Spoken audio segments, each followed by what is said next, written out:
And we're live. All right. Good evening, everyone. Welcome to our special council meeting for Monday, October the 2nd. It is 6:30, so we'll call the meeting to order and we'll begin with the playing of the national anthem. So if you're able, I'd ask that you stand and join us.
Right.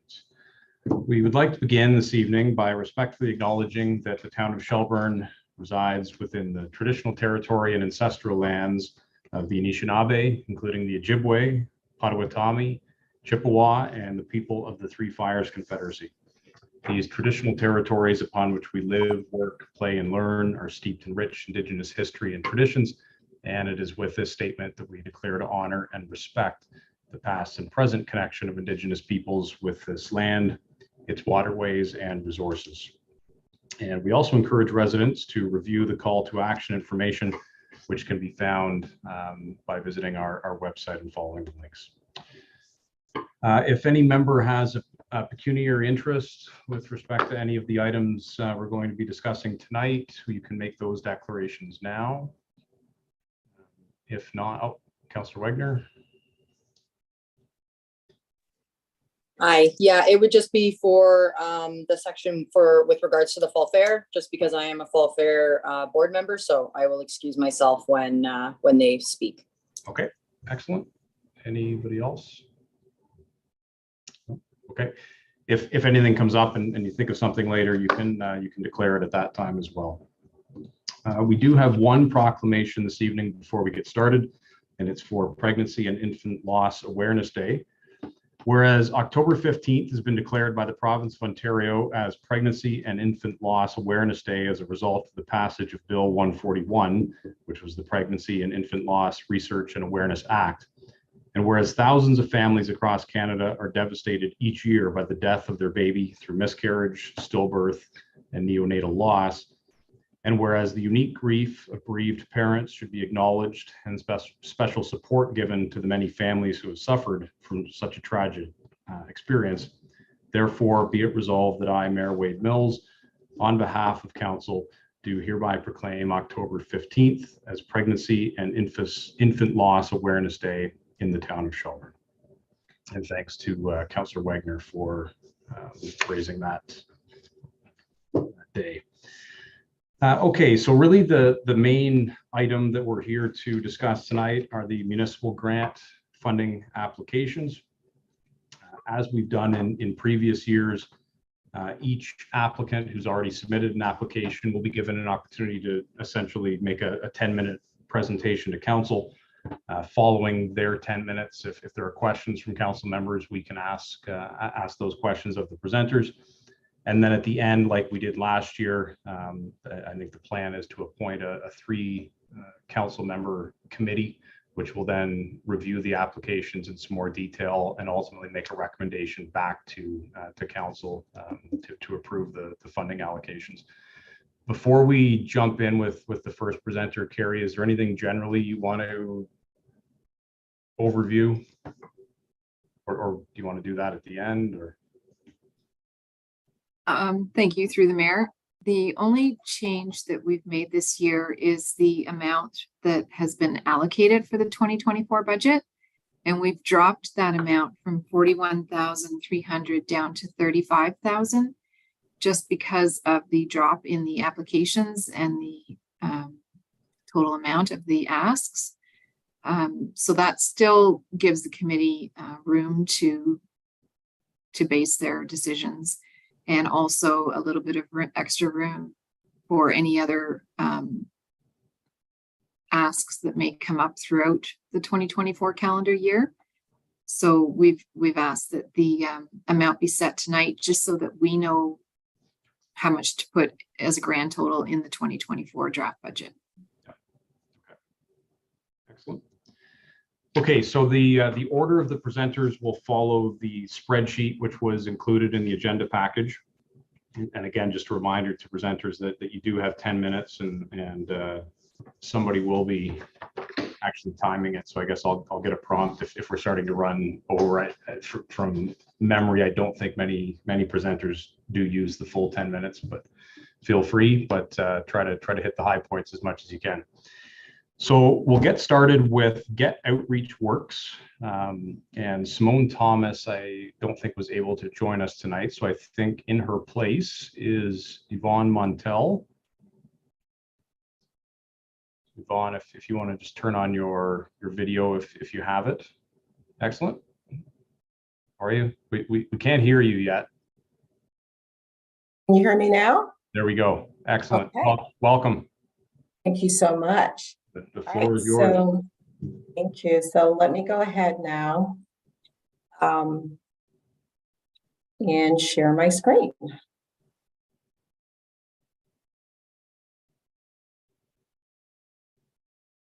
Can everyone see my screen or not yet? Not yet. Not yet. Okay. It's always that challenge, right? Okay, here we go.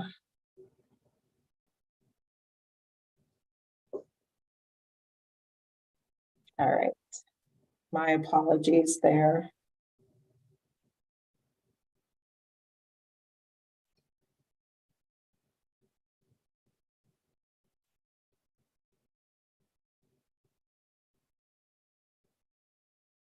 There we go.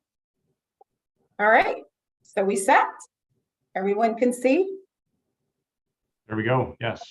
Fantastic. Thank you so much for that patience. So good evening, everyone.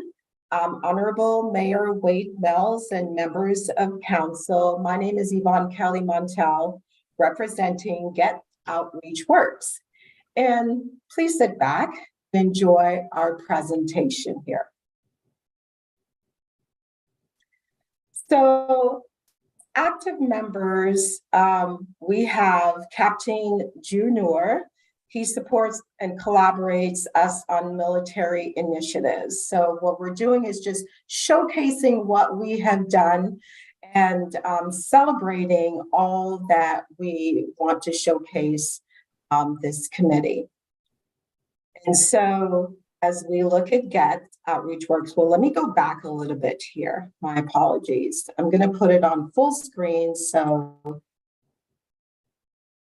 all right, can we see it on full screen now? Yeah. Fantastic. So let me just share a little bit about Get Outreach Works. Under the umbrella of Get Outreach Works, we have our educational umbrella or our education pillar, which is SEEP. And what we do is we look at Black History Month, what we did last year, and just showcase the proposed, well, this is the agenda. So what we're going to do is propose what we're going to do for Black History Month for 2024. Also showcase some of the deliverables of our programs, share with you the highlights, and also provide some Q&A. So Get Outreach Works, we're a nonprofit organization, and what we do is we partner with the community. and the different entities in the community. And our Black History Month focus is through education and collaboration. So what is important, what we talk about is promoting the best interest of the community through education. We're all asking here, well, what does CEEP stand for? It stands for Cultural Immersion Through Educational Programs, and we refer to it in short as CEEP. It is so important to develop and foster community involvement and unity. And what we've done is all of our videos and all of our in-person collaborations are promoting the arts through educational curriculum. And we do this by way of the elementary schools, high school students, and also in the community. The CEEP program, the objective is to execute a 4-week enrichment program. And what we do is we are basically the voice of those that contribute to the history, to the Black history of Canada. We allow their stories to be heard. And at the end of these programs, we want to make sure that it's a historical awareness. We highlight Blacks in careers, programs, entertainment, and food, making sure the availability and access to cultural relevant information is top notch. Every year we make sure that we integrate information so that the students and the community walk away with relevant information, most definitely celebrating contributions of African Canadians, African Americans, and Caribbean ancestries. So as we look back to last year, the title was Reignite, and the common theme through that year's celebration was to build up the community of advocates. And these are the advocates who strengthens the community. They do this through education, they do this through service and relationship building. So in the picture here, what you're seeing is just a recap of the CEEP group demonstrating the food and the ethnic food of various cultures. So just to add on to it, we don't just demonstrate, we want to make sure that the students are engaged. And so one of the stories was the read-alongs that we had. And in this read-along, we had individuals of high school age to read to the students. So when we take a look really at Get Outreach Works, we are so responsive with the legislative changes and the ever-changing climate. If you go back to when there was COVID, the lockdown, we were so flexible in our demonstration and in our delivery of the curriculum. What we did was we pivoted and made sure that our deliverables were via Zoom and also videos. The curriculums were delivered to the school board. Now that we are allowed to be in person, of course, following restrictions, we are making sure that all the students, they have the pre-recorded sessions in synchronized manners, whether it's hybrid or in person. And so we wanted to most definitely highlight that. Some of the CEEP themes, we have sports, we have careers, highlighting inventors and politics, we have food, the food of the culture, the food that brings people together. We also have entertainment, music, and dance. We have Blacks in the military. And at the end of the finale, at the end of February, we typically have what's considered a finale where we bring the community together. And so we also are extending our deliverables to what we consider the STEAM club and the book club. And this is This is what happens during the summer. It's that gap period where we want to make sure that the students are still educated and informed about what's happening. So with no further ado, we would love to be able to just share with you what our upcoming theme will be for 2024. And so it is histories from past to present, uncovering untold stories. And so we have the picture here of individuals who are surrounded by our Get Outreach members. And we just want to say thank you so much to the council for supporting us and for continuing to allow us to be such inclusive members of the community. And so are there any questions that you have for us? All right, well, thanks, Yvonne, and thanks for the great work that your group continues to do in the community. Could I ask you just to, yeah, there we go. Now I can see the rest of council. Are there any questions for Yvonne? No? Okay. All right. I guess that's a sign of a good presentation. Thank you so much for Right. allowing me, because that technology sometimes can get the best of you. So I appreciate that patience. We got there. Thank you. Okay. Have a good night. Thank you so much. All right. Our next group is Jeremy and Corolla Little for the Haunt in the Park. Neat. There you go. Oh, got both of you. There you go. How are you? Good.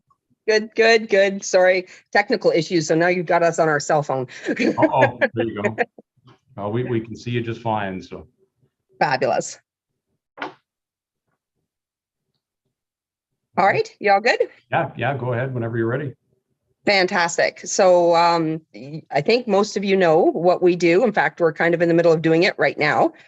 We are building the Haunt in the Park at the Fiddle Park in the Fiddle Park. And it does take us about 1,000 man hours or so, we figure, about 4 weeks to set it all up.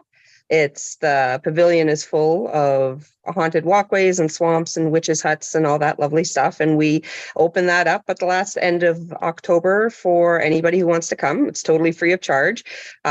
We do ask for donations if people are comfortable doing that. We both take monetary and non-perishable food items. So last year, our attendance was significantly higher than it has been. So we hit 2,600, just over 2,600 people that came through altogether. And $1,900 in food, in dollars, and just under 1,500 pounds of food. We found that the monetary donations were up, but the food, non-perishable food items were down. But I think that's like, we all kind of think that's more indicative of the fact that more people are using the food bank, and anybody can come through. We're not going to ask for something. So it is what it is. We're hoping this year, of course, we're putting the call out and we're trying to make it bigger and better this year again, because we're technically doing our 30th anniversary this year. So obviously not the 30th in the Fiddle Park, but 30th since the Littles have been doing it. So we're trying to make something really big out of this year. And we're hoping that that will reflect, of course, in the donations that come in for the food bank. We did team up with the BIA again on the last Saturday of the month for their Treats in the Streets.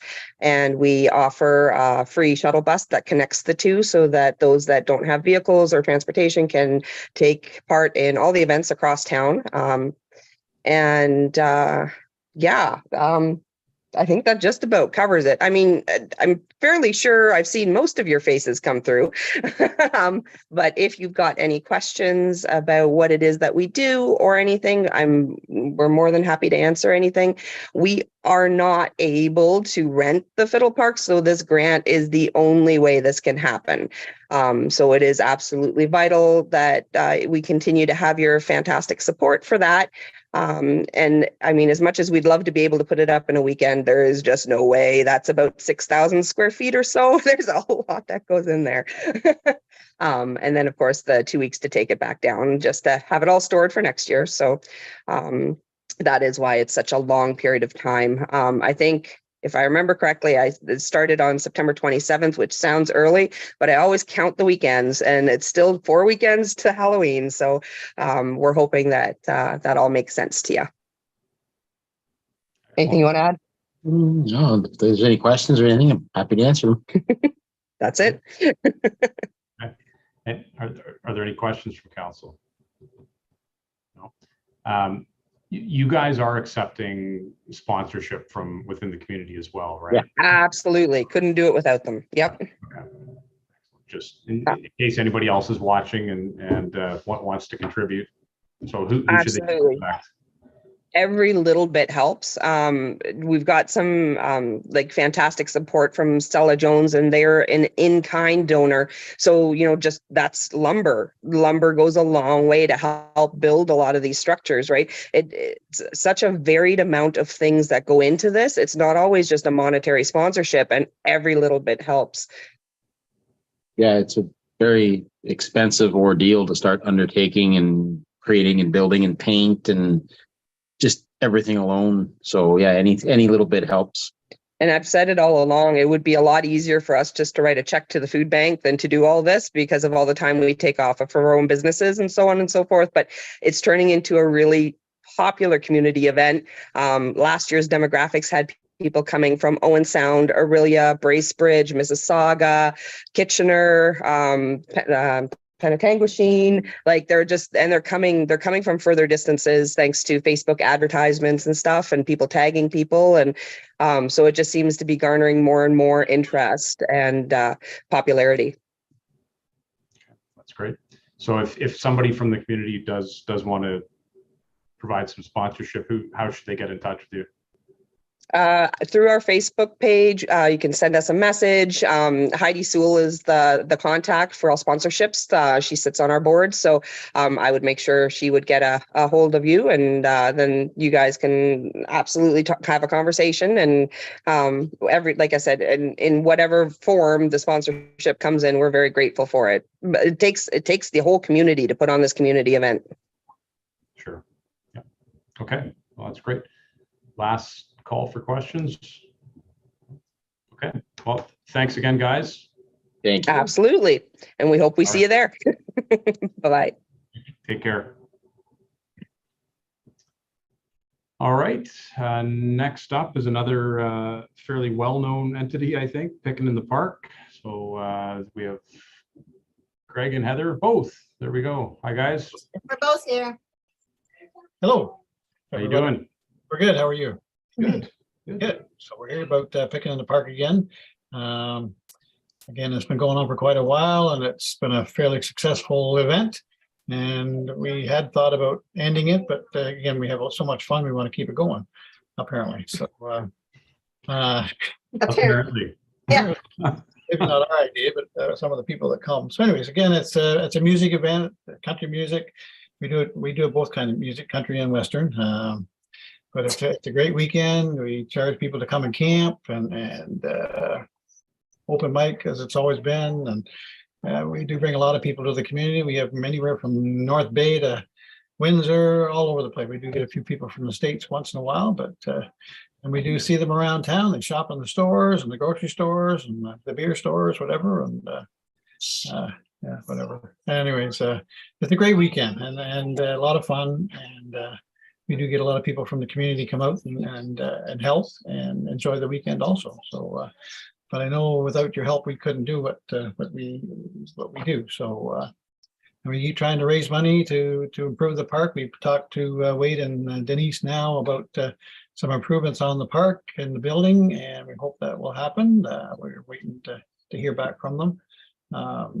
So that's sort of our story. I don't know what else we can tell you. What else you'd like to know? Nothing really different from years in past. What year will this be in 2024? 2024 will be 11. 11 years. Yeah, that's good. Good. Yeah. Okay. Any questions for Greg and Heather? No? All right. Okay. And I think actually it was our last meeting we were talking about the Parks and Rec master plan, that the surfacing of the pole barn did come up. So I know that's sort of underway from the planning perspective. So Like the money is sitting waiting for Something. something. I guess council to give us direction and, I mean, our money is not for anything else. We do make a donation to the food bank. But other than that, it's sitting waiting for the park. So, That's much appreciated. It's good. Okay. Okay. All right. Well, thanks, guys. I know. See you soon. All right, so the next one is for the Shelburne and District Ag Society. So we'll just give Councillor Wagner a second to virtually excuse herself. Okay, and then I'll turn it over to Sue Peterson. And you're officially the secretary, right? I wear What many hats. secretary? Yes, I wear many hats at the fair. So good evening, Mayor Mills and Town Council. For those that don't know who I am, my name is Sue Peterson. I am officially the secretary of the fair. I'm also the president of the Homecraft division for the Shelburne District Agricultural Society. I come here tonight to request funds from the town of Shelburne to assist in the support of our annual Shelburne Fall Fair. This fair takes place every September and has for over 156 years. In my over 20 years on this board, I can honestly say I've seen a lot of changes with the fair. I've also seen the struggle it takes our board to secure the sponsorship each year to continue with the fair.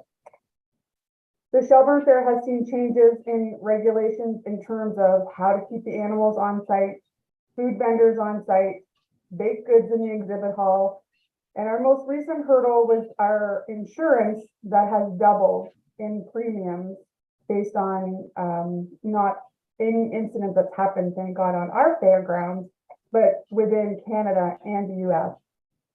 As Shelburne grows, we strive to promote our agricultural roots while being inclusive to our new and growing community. We do host an event 2 days prior to the Shelburne Fair, and it's called Agricultural Awareness Program. This is offered and open to students at Centennial, Highlands, Glenbrook, Highland Heights, and Primrose, as well as any student that's homeschooled, and we have also opened it up to preschool children. They have the opportunity to see a variety of items, and such items are like horses, donkeys, cattle, and there's a firefighting display. For some of these kids, it's the first time they would actually get up close and personal with some of these animals. It was well attended this year. We've seen over approximately 200 students. The Shelburne Fair has costs in terms of prize money, printing costs, entertainment costs, portable washrooms, and fencing, to name a few. The support of the town of Shelburne would help with the continuation of the Shelburne Fall Fair and the many areas that it takes to produce this annual event. It is our intention to provide a fun-filled event that the whole community can enjoy each and every year. Thanks. All right. Any questions for Sue? No. All right. Thank you, Sue. Thank you. Okay. Have a good night. All right. Wait for Councillor Wagner to join us again. There she is. Okay. All right. And the next presenter is the Shelburne and District Horticultural Society, and we have Beverly Farmer.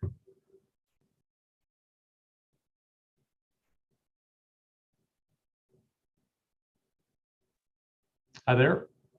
Hi, how are you? Good. How you doing? I'm fine, thank you. Good.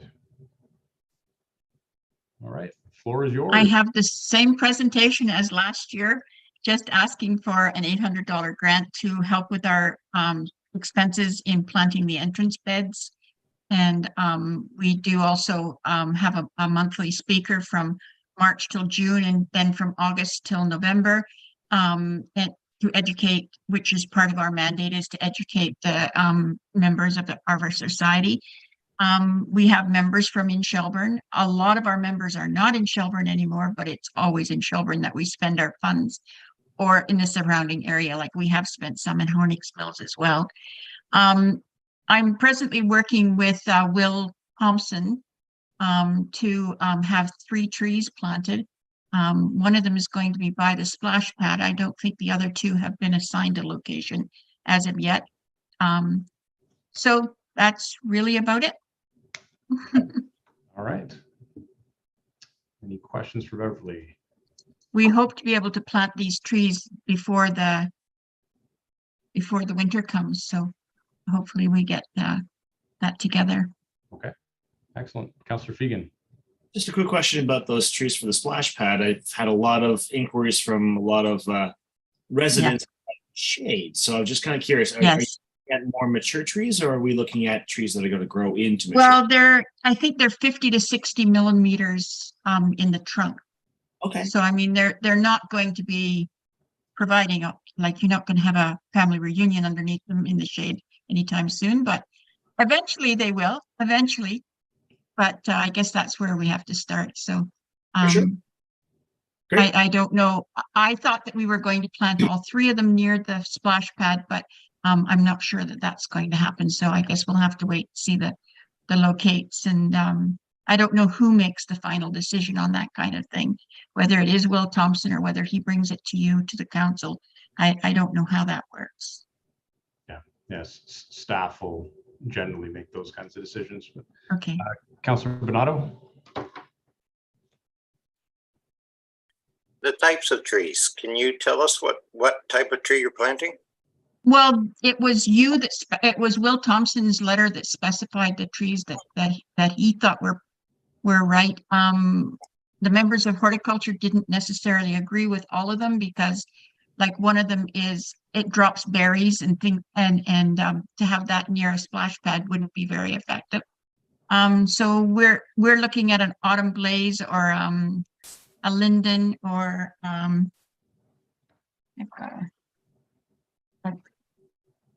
I think that they gave us 5, a selection of 5 different trees. What we're targeting is an autumn blaze, a silver maple, and a linden. I personally don't think the silver maple is a very good idea because as they mature, their roots come to the surface of the ground and they make it all bumpy. So personally, I would like to see them all be autumn blaze because they're a lovely mature and they're gorgeous in the fall, and that they don't have, I don't know what disadvantages that they would have. Like the linden tree, as it matures, it gets a very, very long straight stalk, and they're prone to splitting. And so the autumn blaze is the only one that I really know that is on the list that I think is ideal, but that wasn't my decision. So Whose decision was it, Denise? well, I got the 5 different trees suggested by, I don't know if it was Will Thompson or I could look and see, but Well, our CAO may be able Denise to is answer. on. That's what I'm asking for. Thanks, Councillor Bernardo. Through the mayor, you may recall that we brought a tree and bench donation for council's consideration months ago. We work with a landscape architect in determining that list. We ensure that they're native. We ensure that they're going to be conducive to our landscapes. With respect to the splash pad, we have to look at the site plan because we've had some extended drainage issues that we're working towards. So we can certainly work with Beverly and her team. But, you know, the determination of where they're going to be planted and the species is certainly something that we're looking at in terms of what works. Any input is appreciated, but we already have a fairly comprehensive list of native trees that we plant. Just as a sidebar, we do not, for example, plant monocultures anymore. If a disease comes in, we want to ensure that not all trees would be affected by that particular pest. And the splash pad, we're also looking at, as council may know, a straight structure. It was outlined in the Parks and Rec master plan. So where we place all this has a bearing on where we're going to place trees. I'm pretty sure we won't put a fruit-bearing tree near a splash pad. It's just probably common sense. And we'd want to make sure any tree as well that didn't shed any other material during the summer, because we don't want that on the apparatus as well. So hopefully that helps. Thank you. All right, great. Okay, well, it looks like that's it. Thanks, Beverly. Thank you. Okay, take care. You too. Thank you. All right, next up, we have the first of 3 presentations from the Rotary Club. So it's going to be the Michael show here for a few minutes, but the first one is for the backpack project. So, Michael, over to you.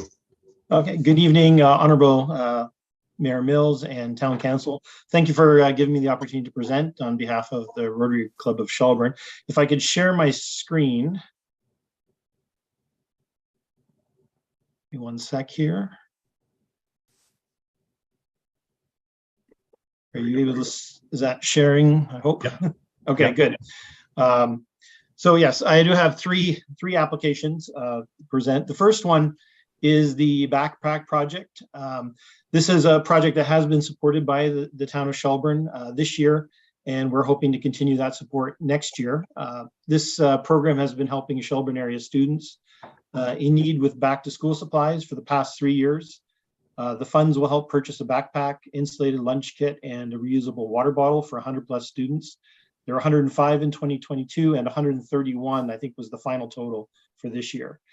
This project is funded through donations from Shelburne Rotary, local organizations, businesses, and individuals. And let's make sure all kids have a new backpack for the first day of school in 2024. This has been just to add a little more background, the applicants and the children that become eligible for this are recommended through the food bank and families that are registered with the food bank. So that's how a lot of the need is determined. And we do get a lot of donations as well to help with this program, financial donations plus in-kind donations as well of certain supplies as well. And that's backpack in a nutshell. That's it for that one? Yeah. All right. Sorry, I know this is going to be a pain for you, but would you mind turning off your screen? Yeah, sorry. I can't see everybody. Stop. Yeah, I will stop. Okay. Great. Okay. Are there any questions for Michael on the backpack project? Nope. Looks like we're good. Okay. Next is the community event. Sorry, wait. Oh, sorry. Sample, sorry. Just a quick question. Where do you get most of your supplies from? Is it like, are you getting them from Walmart? Are you getting them from Giant Tiger? Giant Tiger, definitely. A lot of the school supplies, Giant Tiger. In terms of getting large amounts of backpacks and things, we have gone through like Walmart and Costco to get them, but a lot of the smaller, like the other school supplies items that go in, we get through Giant Tiger. Just want to make sure we're staying quite a bit local, that's all. So thank you. I can definitely pass that to on to Bobby. She handles most of the purchases of this. So as much as we could buy local, we will. Yeah. Okay. I just want to make sure that we have been, like, I'm not sure who else can source out the backpacks or anything like that, but there's got to be some more contacts in town for you anyway. So, all right, good. Thank you. Okay. All right. If you want to move on to the next one. Yeah, I'll share my screen again for.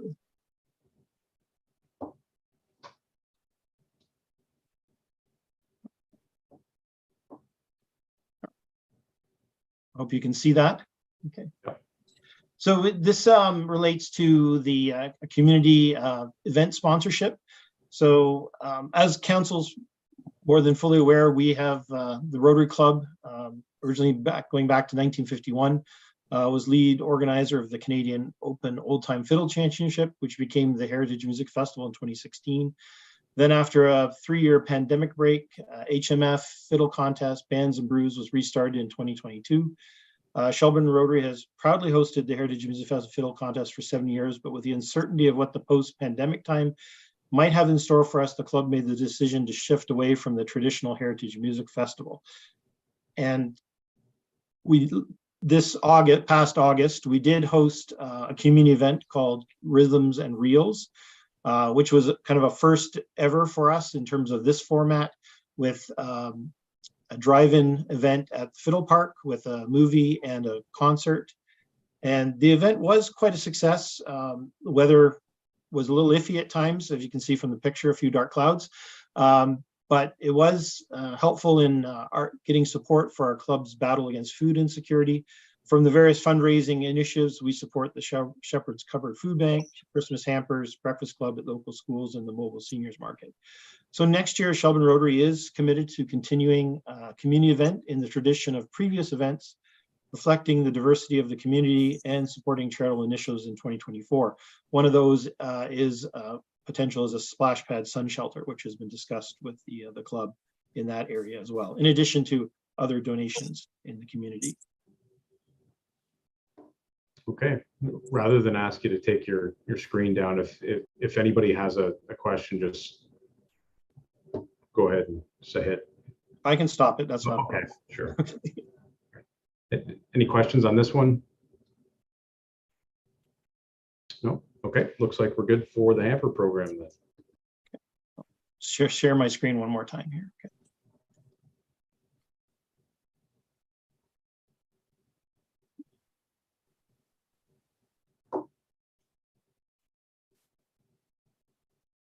So the Shelburne Hamper Program, I'm sure you're all very familiar with this, but it's been managed by the Service Clubs of Shelburne and has been in existence for more than 50 years.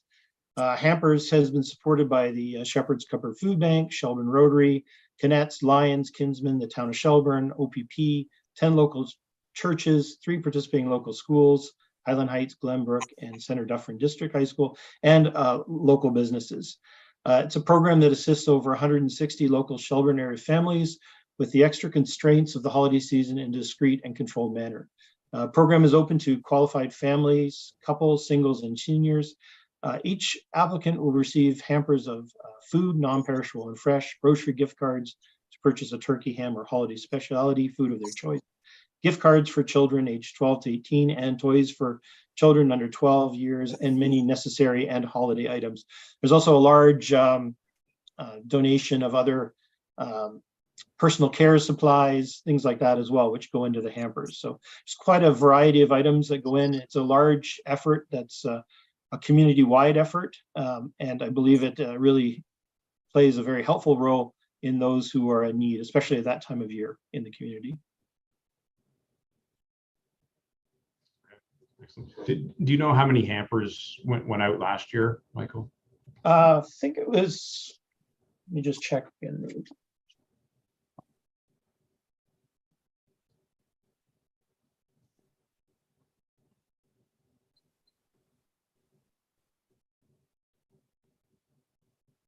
Just checking if we actually had the number in the.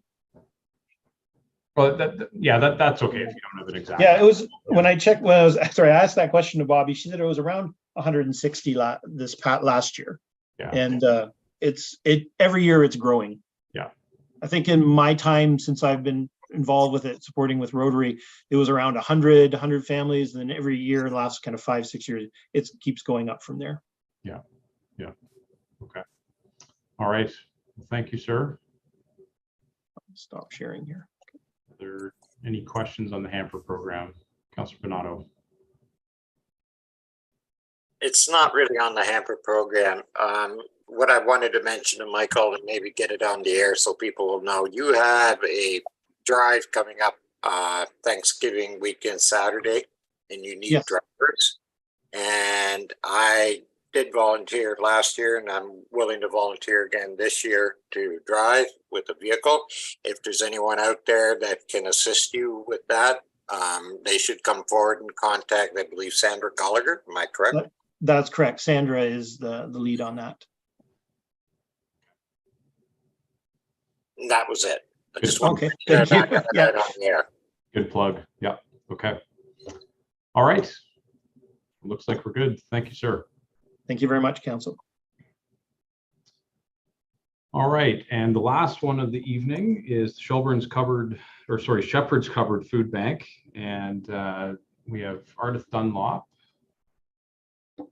joining us, and Anthony. Yes, we're the traveling duo. The dynamic duo. Yeah. I want to be Batman. No, that's right. Yeah, which one's which? Yeah. Oh, Catwoman, sorry. Yeah, Skip Batman. Totally. Great. Hi, I don't, we're here again. We're still doing what we did last year and for the last 32 plus years. I'm not sure. We'll just give you an update, I guess, in some of the stats. Do you want to do that, Anthony? Yeah, sure. So we did take heed the word of council the last time we were here and did a bit of a whirlwind tour and spoke with all the other surrounding communities here and have had a great response from some of the surrounding councils as well. The responses were based upon last year's stats, but we do have updated stats for this year. So far, we've had nearly 300 files for families to use the food bank since January. Over 700 individuals and families ranging from the ages from numbers from 1 all the way up to 11 family members. 20% of them are seniors, 43% now are children, 68% have come from Shelburne, 20% have come from Melanchthon, 6% are from Amaranth, and another 6% from Mulmer as well. Right now, we're at 7.8% of our population here in Shelburne that's using the food bank and has to have food bank as a part of their regular, I guess, daily budget or monthly budget as they get through. So yeah, we're here. I know last time we spoke about being a part of the budget line and had some work towards that, and we're here. Similar type requests, looking for some funds to continue operations and continue to reach the ever-growing demand as far as the food bank's concerned. Okay. And I just want to emphasize that point that it's 300 families. It's not 300. Correct. Right? And you 300 families. Correct. You got it. That's right. Ranging in size from 1 person all the way up to 11 people. Actually, we just had a family of 14 come. So there you go. Oh. Yeah. Okay. Okay. Questions. So you'd mentioned that you did a bit of a tour with other municipalities. Yeah. We did. Yeah. Was that successful in getting some financial support? Yeah, definitely. I mean, it was a mixed bag of support, which is what we were looking for, really. So commitments of food drives, which we've actually had a few. In some cases, we've received money. In most cases, actually, we've received some money from some of the other municipalities, trying to look at the where their percentage lied as far as community use.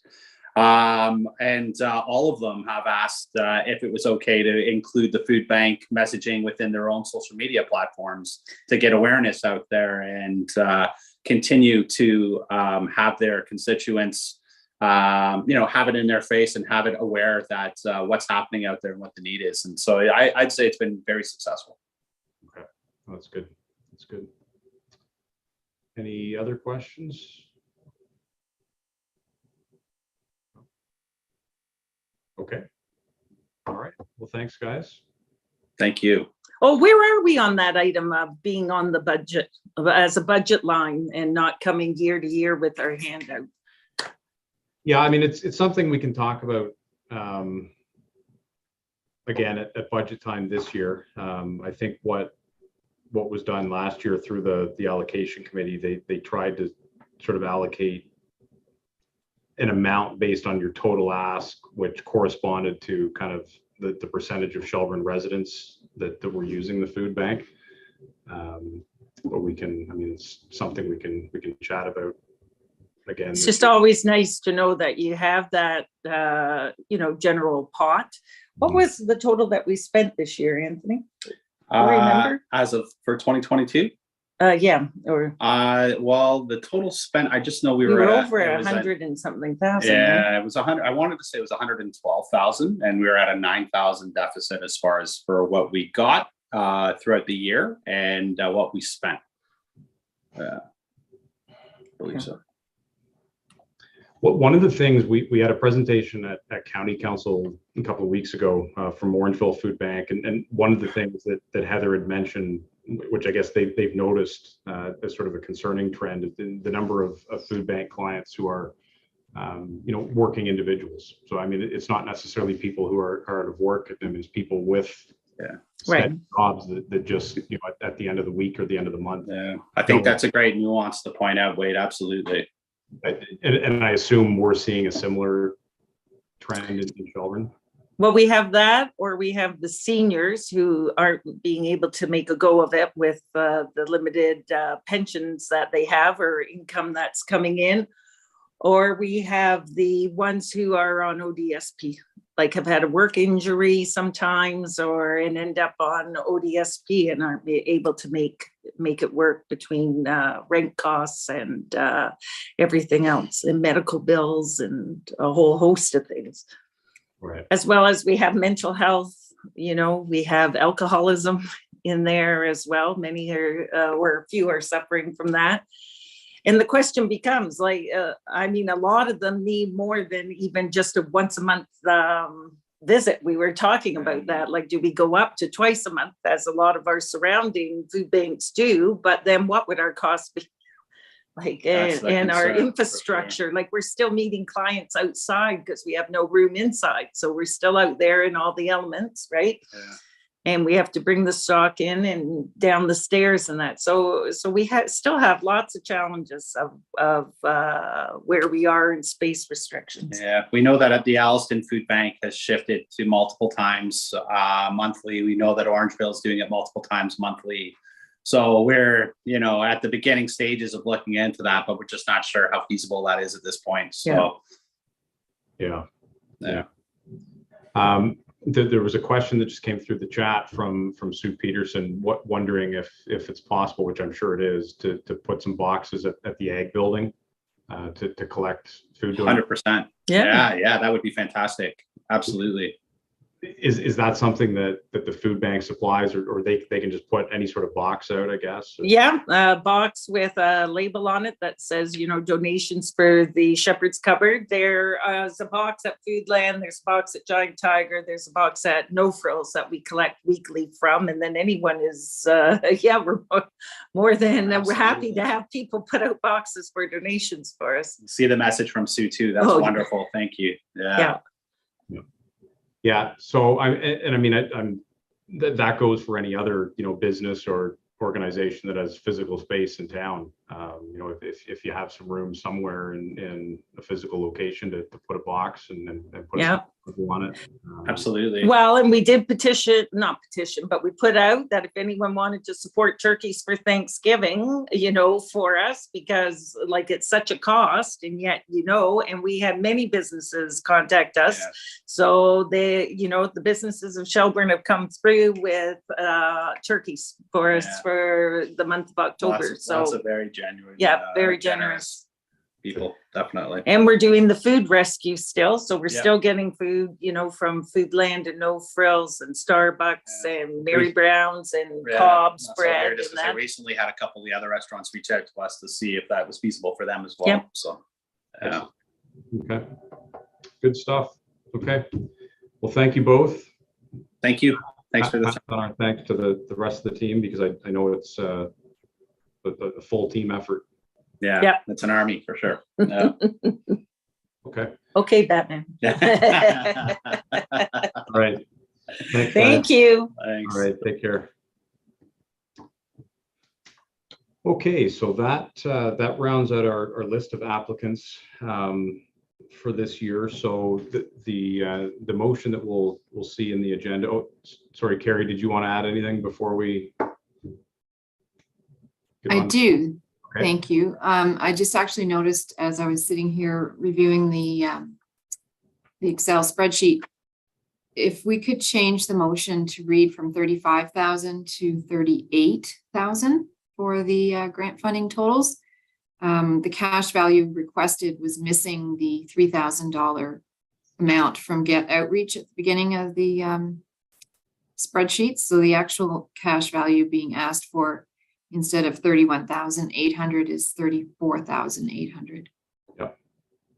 Sorry about that. No, that's good. Better to catch it now. All right. So basically, the motion is asking for two things: to appoint 3 members to a selection committee, and to set the total amount for that funding envelope at 38,000. Last year, I believe it was Councillors Fegan and Donato and Deputy Mayor Hall on the selection committee. Does anybody else want to do that, or do you three want to continue? I'm good to continue. I'm open to it as well. I'm certainly open to it. Okay. Is everybody else okay with that? Okay. All right. Okay, then I would look for a motion to appoint Councillors Fegan and Donato and Deputy Mayor Hull to the committee, and to ask the committee to bring forward funding recommendations for council's consideration up to a budget maximum of $38,000 by November 6th. Mover and seconder for that, moved by Councillor Gashardi, seconded by Councillor Sample. All in favor? It's carried. There's the motion for our confirming bylaw. Councillor Sample, seconded by Deputy Mayor Hall. All in favor? Carried. And a motion to adjourn. Councillor Donato, seconded by Councillor Wagner. All in favor? Carried. All right. Thank you all.